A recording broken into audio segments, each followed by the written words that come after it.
Selamat siang semua. Selamat siang. Baik, nama saya Ayu Afiana Kai. Di sini saya akan menjelaskan pemahaman saya tentang karakteristik pembelajaran mikro. Nah, pada modul ini kita akan mempelajari tentang 3 hal, yaitu yang pertama karakteristik pembelajaran mikro, yang kedua prinsip pembelajaran mikro, yang ketiga karakteristik guru yang efektif. Nah, dalam pembahasan karakteristik pembelajaran mikro sendiri, sengaja dimasukkan satu subtopik prinsip dan karakteristik guru yang efektif. Perlu dipahami bahwa pembelajaran mikro sebagai salah satu pendekatan pembelajaran secara khusus diorientasikan pada penyiapan, pembinaan, dan peningkatan kemampuan mengajar. Adapun salah satu indikator pembelajaran yang berkualitas adalah terjadinya pembelajaran yang efektif. Hal ini akan diperoleh melalui unjuk kerja atau penampilan guru yang efektif. Oleh karena itu, pembahasan guru yang efektif menjadi penting agar kita melakukan proses pembelajaran dengan menggunakan model pembelajaran mikro selalu berpedoman atau mendomani penampilan guru yang efektif.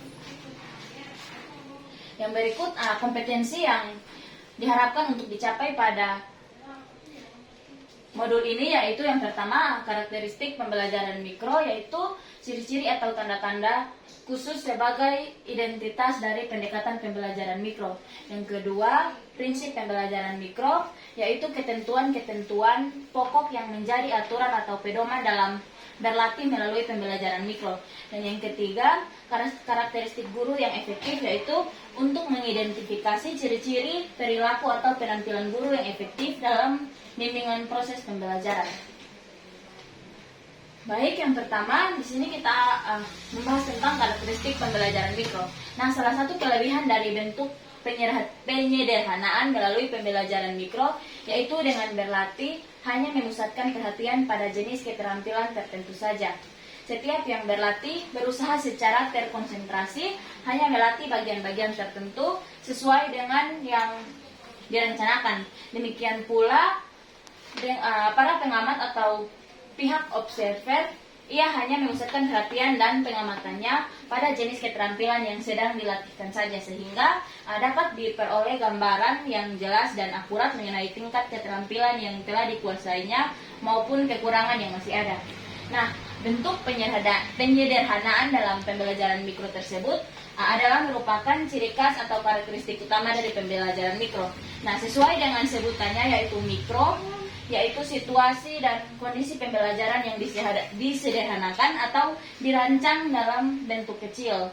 Sebagai suatu pendekatan pembelajaran, penyederhanaan melalui pembelajaran mikro ini dianggap cukup penting sebab seperti telah dibahas dalam alasan penyederhanaan di atas, kalau bagian-bagian atau keterampilan dalam bentuk kecil telah dikuasai, maka akan mempermudah penguasaan terhadap hal yang lebih luas dan kompleks.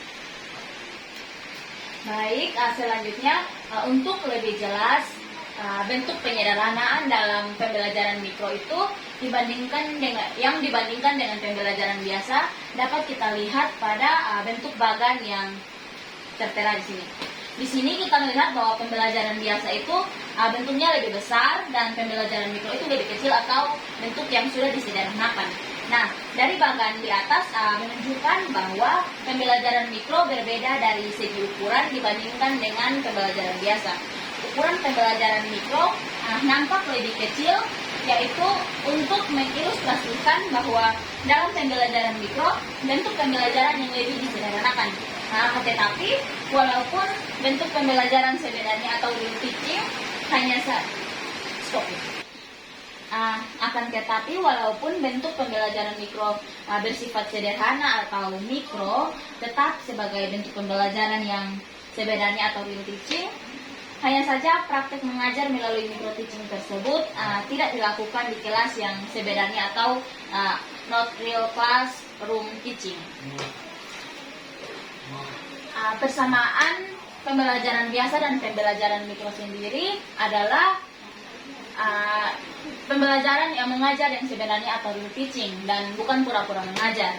Nah, adapun perbedaan yang dilihat dari unsur-unsur pembelajaran yang digunakan, di mana unsur-unsur pembelajaran mikro lebih disederhanakan, terutama dilihat dari segi kualitas. Misalnya dari segi materi, waktu, jumlah siswa, jenis keterampilan dasar mengajar yang diterapkan, dan lain-lain. Nah, penyederhanaan tersebut bukan hanya terkait dengan keempat unsur pembelajaran seperti tertera dalam yang sudah dijelaskan, melainkan berlaku pula untuk unsur-unsur pembelajaran lainnya. Yang berikut penyederhanaan unsur pembelajaran dan dalam pembelajaran mikro bertujuan untuk memberi kesempatan kepada setiap yang berlatih mengasah keterampilan tertentu saja sesuai dengan yang diinginkan. Misalnya, Martin, mahasiswa calon guru SD, pada semester 7 sudah berulang-ulang berlatih melalui pembelajaran mikro yang dilatihkan setiap keterampilan dasar mengajar satu persatu sehingga dapat dikontrol secara cermat dan akurat. Nah, dengan demikian, pihak-pihak yang terkait akan memperoleh gambaran menyeluruh mengenai tingkat kemampuan Martin sebagai seorang calon guru dalam penampilan mengajarnya. Yang berikut jenis-jenis keterampilan dasar mengajar. Yang pertama ada variasi stimulus atau stimulus variation. Di sini variasi stimulus sendiri merupakan pemberian stimulus pembelajaran secara bervariasi atau tidak monoton. Nah, variasi stimulus bisa dilakukan melalui beberapa cara seperti variasi dalam menggunakan metode, media, gaya mengajar, suara, variasi dalam menggunakan komunikasi pembelajaran, dan lain sebagainya. Tujuan pemberian variasi stimulus sendiri adalah untuk menciptakan suasana pembelajaran yang dinamis, menyenangkan, dan kaya dengan sumber belajar. Yang berikut keterampilan membuka atau set induction. Keterampilan membuka pembelajaran sendiri yaitu upaya yang dilakukan oleh guru untuk menumbuhkan perhatian dan motivasi belajar siswa. Nah, kegiatan membuka pembelajaran sesuai dengan namanya membuka biasanya dilakukan di awal kegiatan. Membuka pembelajaran secara teknis dilakukan dengan beberapa cara, misalnya menyampaikan salam, mengajak siswa memulai dengan berdoa, mengecek kehadiran siswa, dan membuka pembelajaran tersebut. Itu bukan tujuan dari membuka pembelajaran, tapi itu teknis yang dilakukan.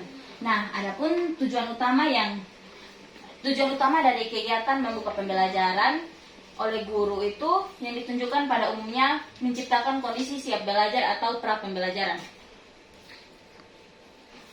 Yang ketiga ada keterampilan menutup atau closure. Keterampilan menutup pembelajaran yaitu upaya yang dilakukan oleh guru untuk mengakhiri pembelajaran agar siswa dapat memperoleh pengalaman belajar secara utuh dari hasil pembelajaran yang telah dilakukannya.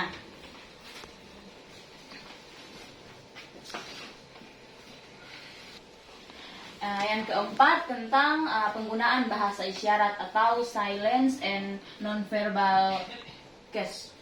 Pembelajaran adalah suatu proses komunikasi interaksi. Nah, tujuan dari komunikasi dalam pembelajaran itu sendiri yaitu terciptanya komunikasi itu sendiri. Nah, dalam pembelajaran adalah perubahan perilaku sebagai sasaran akhir yang harus dicapai.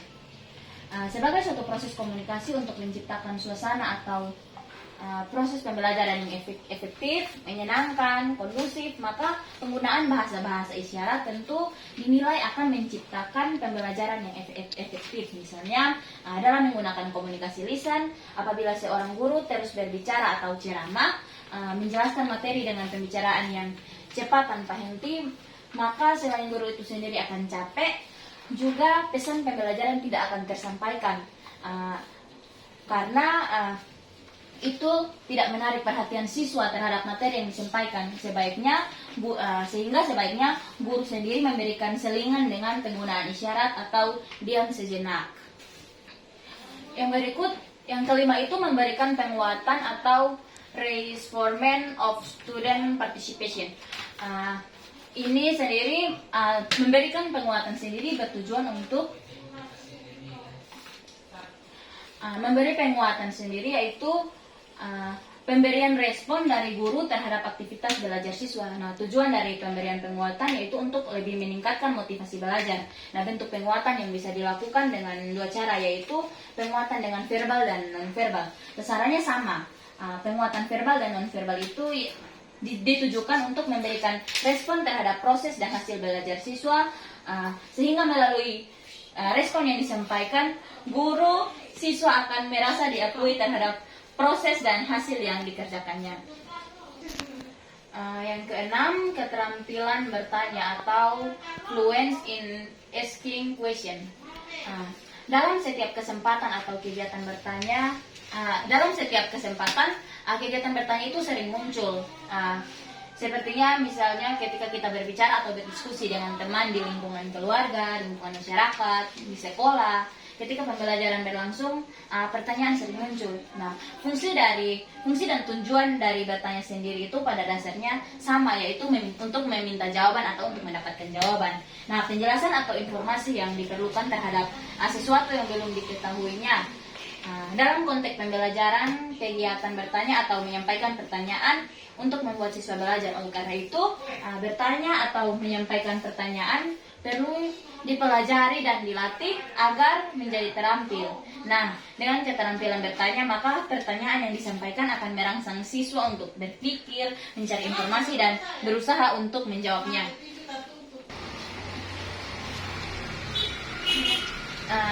Di sini menurut Amin dan Rian, agar pertanyaan yang disampaikan dapat direspon, maka dalam menyampaikan pertanyaan dapat dilakukan dengan beberapa siasat atau taktik, yaitu yang pertama ada probing question, maksudnya pertanyaan pelacak, yaitu untuk menggunakan pertanyaan lanjutan untuk memperdalam atau untuk lebih menggali terhadap jawaban yang diperlukan dari siswa.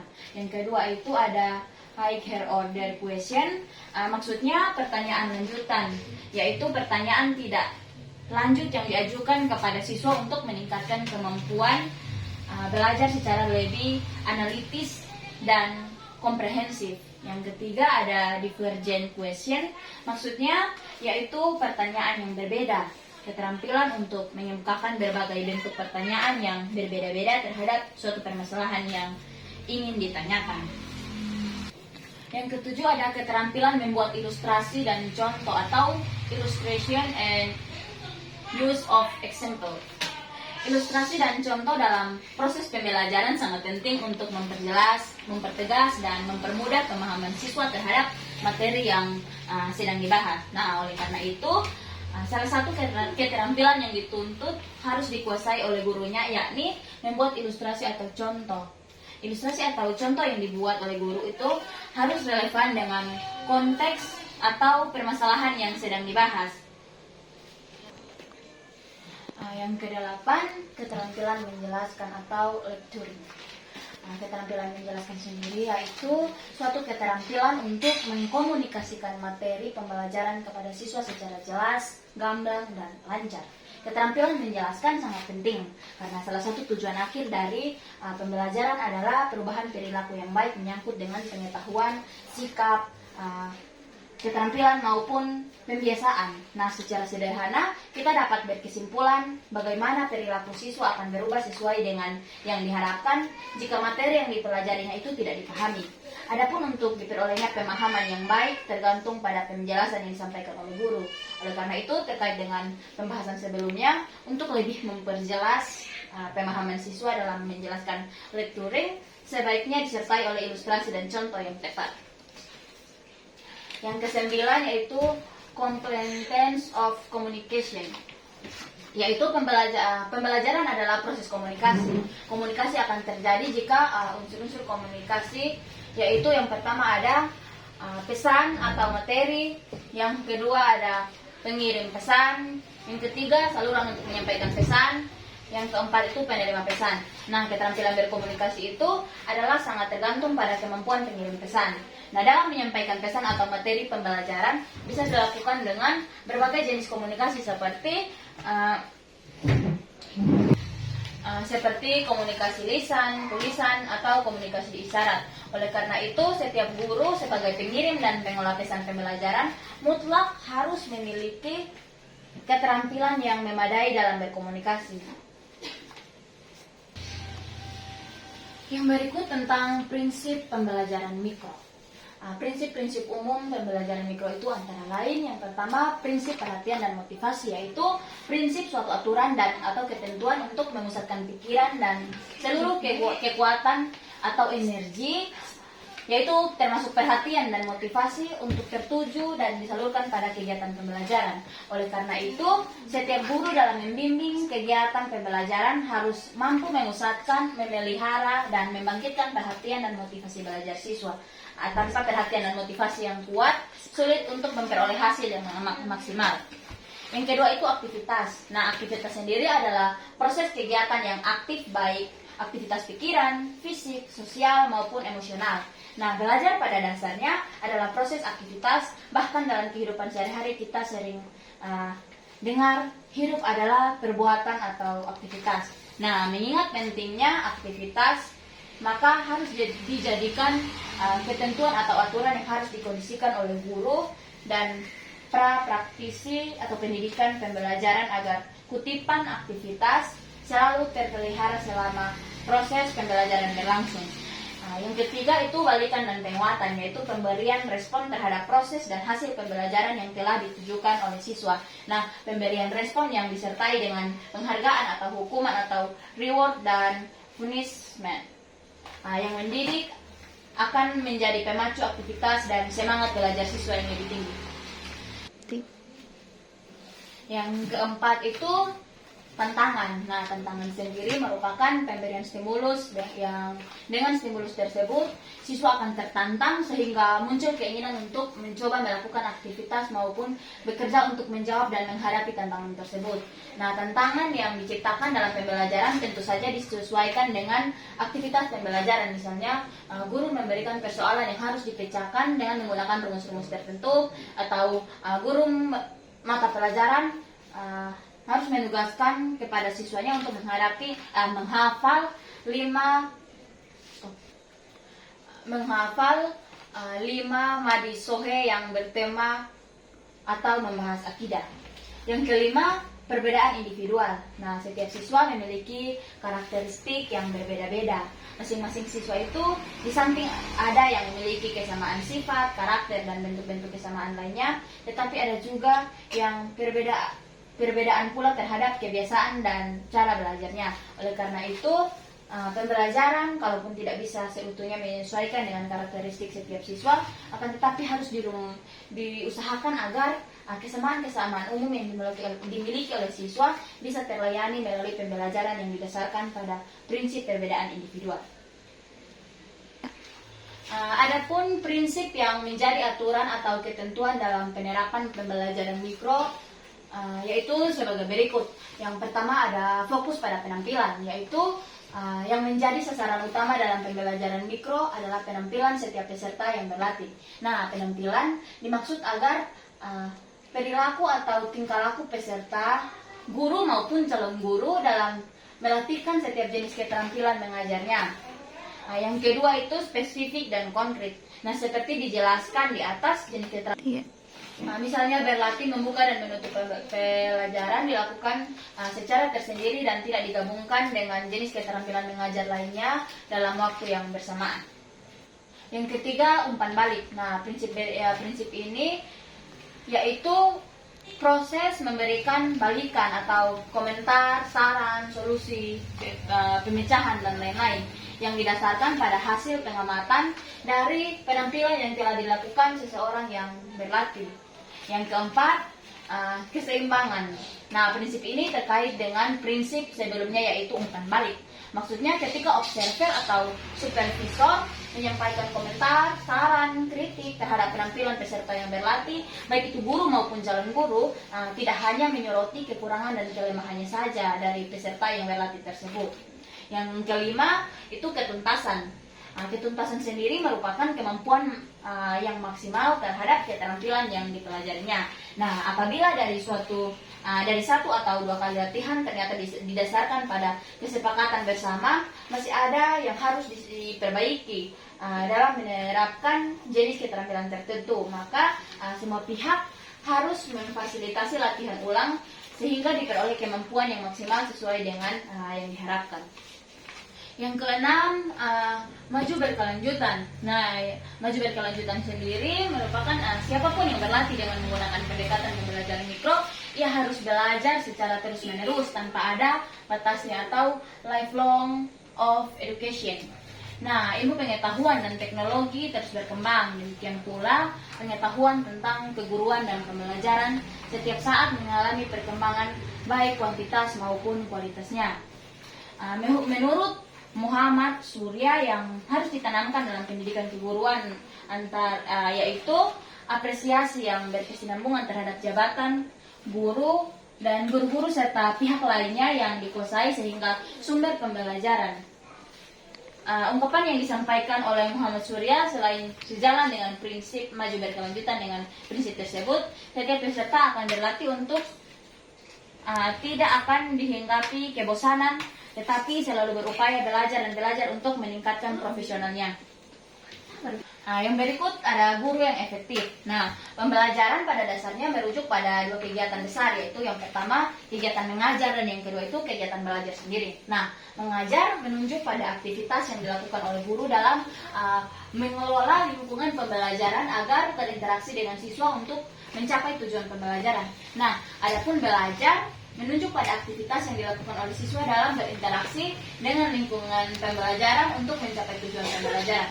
Nah, keduanya ini antara kegiatan guru mengajar dan siswa belajar itu menyatu dalam suatu aktivitas interaksi untuk terjadinya proses pembelajaran.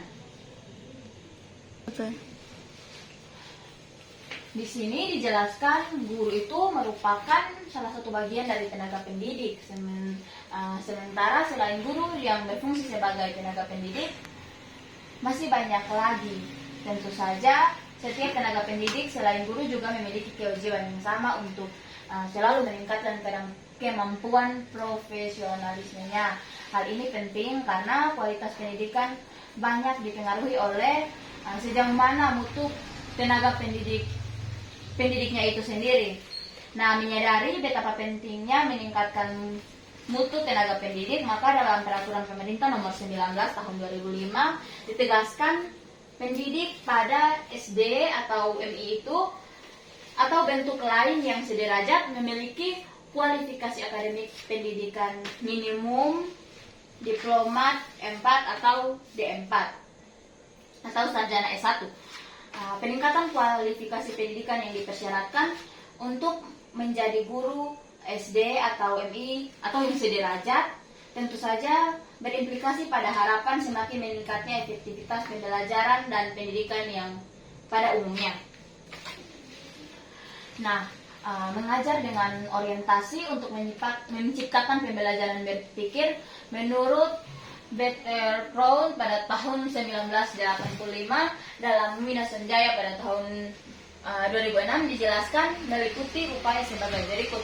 Yang pertama, berpartisipasi dengan siswa membentuk pengetahuannya. Yang kedua itu membuat makna. Yang ketiga memberi kejelasan. Yang keempat bersikap kritis. Dan yang kelima itu melakukan justifikasi. Sehubungan dengan belajar yang efektif adalah yang mampu mengembangkan kemampuan berpikir, maka mengajar yang efektif tentu saja mengajar yang dapat menjawab atau merealisasikan kemampuan berpikir bagi siswa. Nah, dalam hubungan ini, Lacosta pada tahun 1985 mengklasifikasikan mengajar berpikir dalam 3 jenis. Yang pertama, teaching of thinking, yaitu mengajar yang diorientasikan pada pembentukan mental siswa seperti keterampilan berpikir kritis, kreatif, pengembangan rasa ingin tahu dan lain sebagainya. Yang kedua, teaching of thinking, yaitu suatu usaha penciptaan lingkungan belajar yang kondusif dan optimal untuk memungkinkan siswa dapat mengembangkan berpikirnya dengan kritis, kreatif, dan terpenuhinya rasa ingin tahu siswa. Nah, yang terakhir atau yang ketiga, teaching about thinking, yaitu upaya guru untuk membantu siswa agar menyadari terhadap proses dan hasil belajarnya atau berpikirnya. Nah, siswa harus dibiasakan untuk menilai diri sendiri atau self-evaluation untuk mengetahui kelebihan dan kekurangan serta berupa untuk lebih mengembangkan kemampuannya. Nah, dalam pasal 40 ayat 2 dalam pasal 40 ayat 2 Undang-Undang Sistem Pendidikan Nasional menjelaskan beberapa batasan perilaku utama yang harus dimiliki oleh guru. Yang pertama, menciptakan suasana pendidikan yang bermakna, menyenangkan, kreatif, dinamis, dan dialogis. Yang kedua itu mempunyai komitmen secara profesional untuk meningkatkan mutu pendidikan. Dan yang ketiga, memberi teladan dan menjaga nama baik lembaga, profesi, dan kedudukan sesuai dengan perencanaan yang diberikan kepadanya. Nah, ukuran efektivitas pembelajaran adalah untuk tercapainya tujuan pembelajaran sesuai dengan rencana yang telah ditetapkan. Dengan demikian, guru yang efektif adalah guru yang mampu melaksanakan proses pembelajaran untuk merealisasikan tercapainya tujuan pembelajaran sesuai dengan rencana yang telah dibuatnya. Nah, Sylvester J. Balasi pada tahun 1986 mengidentifikasi beberapa karakteristik guru yang efektif, yaitu yang pertama, komitmen. Komitmen sendiri merupakan kesetiaan, kepatuhan, dan ketaatan serta dedikasi untuk mencurahkan segala pikiran dan kemampuannya pada bidang pekerjaan yang menjadi tanggung jawabnya. Yang kedua, intelligence. Itu agar bisa bekerja dengan efektif dan profesional pada bidang profesi yang ditekuninya, harus ditunjang oleh kecerdasan atau intelligence. Nah, guru itu harus cerdas, dan kecerdasan di sini bukan hanya cerdas berpikir atau intelektual, akan tetapi harus diimbangi oleh kecerdasan emosional, sosial, dan moral. Yang ketiga, knowledge atau ini merupakan bagi setiap guru untuk dapat menjalankan tugasnya secara efektif dan efisien, yang harus ditunjang oleh pengetahuan dan wawasan yang luas. Yang keempat, sound karakter. Nah, dalam pembelajaran, guru berperan sebagai komunikator, yaitu untuk mengkomunikasikan pesan-pesan pembelajaran agar diterima oleh siswa untuk mencapai tujuan pembelajaran. Yang kelima, good physical and mental health. Nah, fisik dan mental yang sehat termasuk ke dalam aspek yang cukup penting untuk dapat melaksanakan tugas secara efektif dan efisien. Nah, kesehatan fisik yang dapat menunjang terhadap aktivitas mengajar akan menjadi faktor penentu efektivitas pembelajaran. Yang keenam, ada entusiasme. Yaitu modal dasar untuk menjadi guru yang efektif adalah harus memiliki sifat antusias, yaitu suatu kondisi jiwa yang mencerminkan semangat atau kemauan yang membaca. Yang ketujuh, sense of humor, atau guru yang efektif dalam membimbing pembelajaran adalah yang mampu menciptakan suasana kelas yang menyenangkan. Oleh karena itu, suasana kelas harus dikondisikan agar siswa merasa betah dan aman ketika melakukan aktivitas belajarnya. Yang kedelapan ada flexibility, atau guru yang efektif ialah yang dinamis, luwes, yaitu yang mampu menyesuaikan dengan situasi dan kondisi atau fleksibel. Iya. Demikian hasil pemahaman saya tentang karakteristik guru. Demikian pemahaman saya tentang karakteristik pembelajaran mikro. Terima kasih.